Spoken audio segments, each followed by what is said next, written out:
Also, one other thing I've noticed is I'm sweating. Like I'm moving because I'm unpacking boxes at the moment, and putting stuff away, but like um I'm sweating in my armpits and sweating under my boobs. Like as I was just filming that, I could feel like a drip of sweat just like go down my side. Like, what is that?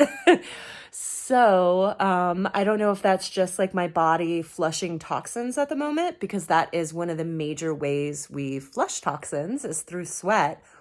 But it's not that hot in here. My room is like, I don't know, maybe 69 degrees, maybe 70. It might be 70. So some people might be like, I'd be sweating in 70, but I'm usually not because I'm always cold.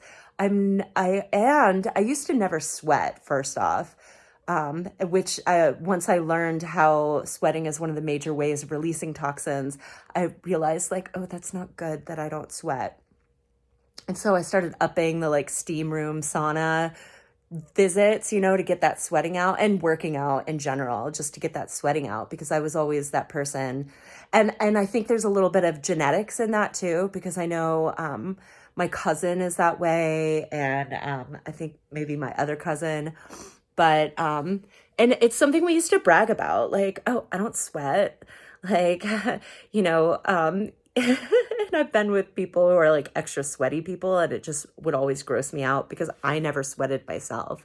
But right now, just like moving, and I'm really not doing much. It's like open a box, pull out something, unwrap it, look at it, go put it on a shelf. Pull out something else, unwrap it, look at it, put it on a different shelf. Like, it's not that much work. And like I said, my room is not that hot. If it was 80 and I was moving around, maybe I would sweat. But like I said, I'm guessing this is just like my body expelling toxins because I'm on this like these detox pills. So it might just be that. Something to look forward to. Extra sweat. Woo. But yeah, I was realizing like, oh, my armpits are really sweaty this morning. And like I said, it wasn't until that drip of sweat under my boobs. And then I realized both of my under boobs were extra sweaty. And I was like, what? Okay, toxins leave my body. Maybe it's time to go jump in the shower again.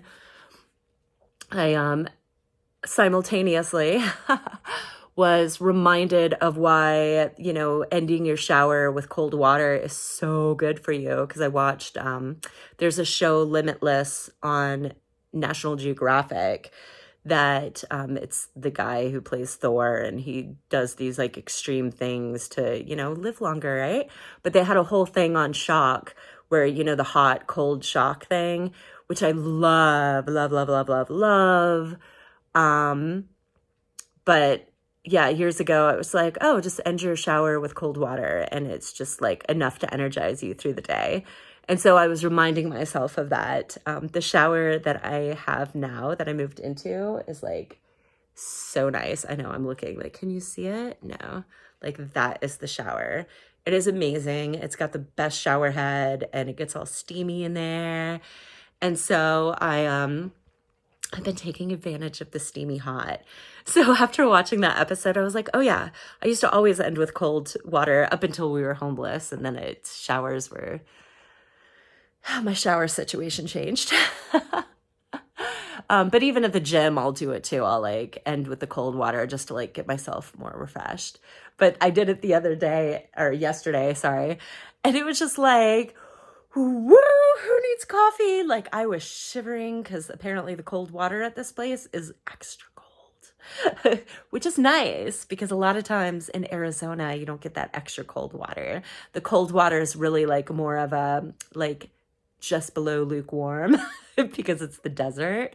But yeah, here, I don't know if it's just buried deep, the pipes or something. It was nice and cold. So that was, maybe I need to jump in the shower, rinse off this under boob sweat. Anyways, yeah, I think I'm going to have a banana. That might help. All right, cheers.